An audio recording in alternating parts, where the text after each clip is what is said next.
उस्मानिया खानदान आजकल कहाँ है?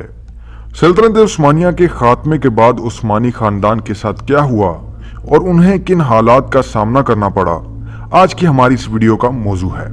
हमारे साथ रहिएगा।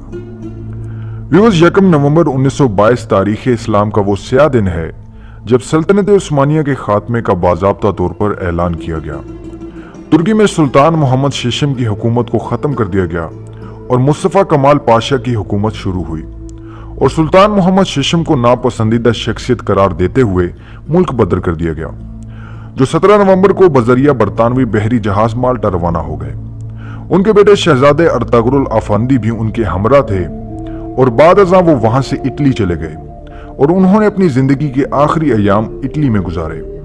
उनकी वफात 16 मई 1926 को सॉन रेमो इटली में हुई और उनको दमिश्क में सुल्तान सलीम अव्वल मस्जिद के करीब सुपुर्दे खाक किया गया। सुल्तान मोहम्मद शीशम जब तक जिंदा रहे उस्मानी खानदान के सरबराह के तौर पर रहे। दूसरी जानिब 19 नवंबर 1922 को उनके करीबी अजीज अब्दुल मजीद सानी को नया खलीफा चुना गया, जो 1924 में खिलाफत के खात्मे तक ये जिम्मेदारी निभाते रहे। इसी के साथ तमाम उस्मानी खानदान को जिला वतन कर दिया गया। अंदाजा कीजिए, एक ऐसा खानदान जो 600 साल से ज्यादा अरसा से एक जगह पर हुकूमत कर रहा था, उसी खानदान के लिए उनके अपने मुल्क में जगह तंग हो गई थी। उस्मानी खानदान को खुद समझ नहीं आ रहा था कि ये सब उनके साथ हो क्या रहा है। खैर, जिला वतन होने वाले उस्मानी खानदान के अफराद की कुल तादाद उस वक्त 156 थी।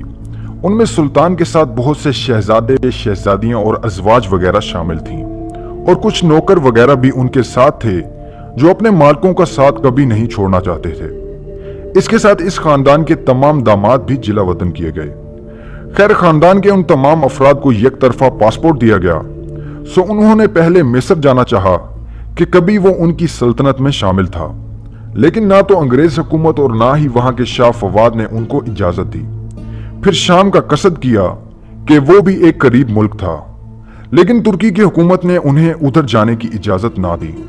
फिर कुछ अफराद तो लबनान के शहर बैरूत में चले गए, जो उस वक्त फ्रांस के जेर तसल्लुत था। खलीफा अब्दुल मजीद फ्रांस के शहर नाइस चले गए। शहजादे अली वासिफ की कोशिश से उनको फ्रांस की हुकूमत ने पासपोर्ट दिए। ये वक्त उस्मानी खानदान के लिए बहुत कठिन था। उन्होंने गुर्बत का मुंह भी देखा। वो तो अपना साजो सामान और रुपया पैसा भी अपने महलों में छोड़ आए थे कि अवाम की मुदाखलत और ताउन से वो जल्द तुर्की वापस आएंगे, लेकिन ऐसा नहीं हो सका। उस्मानी सल्तनत के खात्मे के बाद खानदान का सरबरा वो मुंतखब होना शुरू हुआ जो पूरे खानदान में उम्र के लिहाज से सबसे बड़ा हो। 1926 में सुल्तान मोहम्मद शीशम की वफात के बाद इस मश्क पर बाकायदा अमल होना शुरू हुआ और आज तक इस पर अमल जारी है।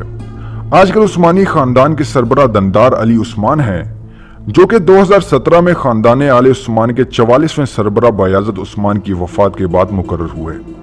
आप सुल्तान अब्दुल हमीद दोम के पड़पोते और शहजादा मोहम्मद सलीम के बेटे हैं। आजकल आप अपने खानदान के साथ दमिश्क शाम में मुकीम हैं। 1954 में उस्मानी खानदान की खवातीन को तुर्की में आने और रहने की इजाजत मिल चुकी थी और 1974 में मर्दों को भी तुर्की में रहने की इजाजत मिल गई थी, लेकिन खानदान के बाज अफराद ने तुर्की से बाहर रहना पसंद किया। आजकल उस्मानी खानदान मुख्तलिफ मुल्कों में फैला हुआ है, जिनमें अमेरिका, बल्गराद, हंगरी, फ्रांस, मिस्र, शाम और तुर्की वगैरह शामिल हैं। आजकल तुर्की में उस्मानी खानदान के बहुत से अफराद सुकून पजीर हैं। सुल्तान अब्दुल हमीद दोम के पोते अब्दुल हमीद काई खान तुर्की में उस्मानी खानदान की नुमाइंदगी करते हैं। आप 1969 में पैदा हुए और तुर्की में मुकीम हैं। आप मजहबी लिहाज से भी एक अच्छे इंसान हैं। आपकी शक्ल सुल्तान अब्दुल अजीज से बेहद मिलती है। आप वही हैं जिन्होंने टिम्स और मुहतसम सीरीज पर केस भी करवाया कि ये हमारी तारीख को खराब करके सलातीन का चेहरा गलत अंदाज में पेश कर रहे हैं, लेकिन इसका कोई खातिर ख्वाह फायदा नहीं हुआ, क्योंकि वो हर किस के आखिर या शुरू में कहते हैं कि ये फिक्शन है जिसका तारीख से कोई ताल्लुक नहीं। फिर भी हम में से अक्सर अफराद इसे दुरुस्त तारीख मानकर उस्मानी सलातीन को बुरा भला कहते हैं। कुछ मजीद अफराद में से शहजादी नील खान उस्मानी, नाज उस्मानी और शहजादे यौस सलीम उस्मानी भी तुर्की में मुकीम हैं और ये तीनों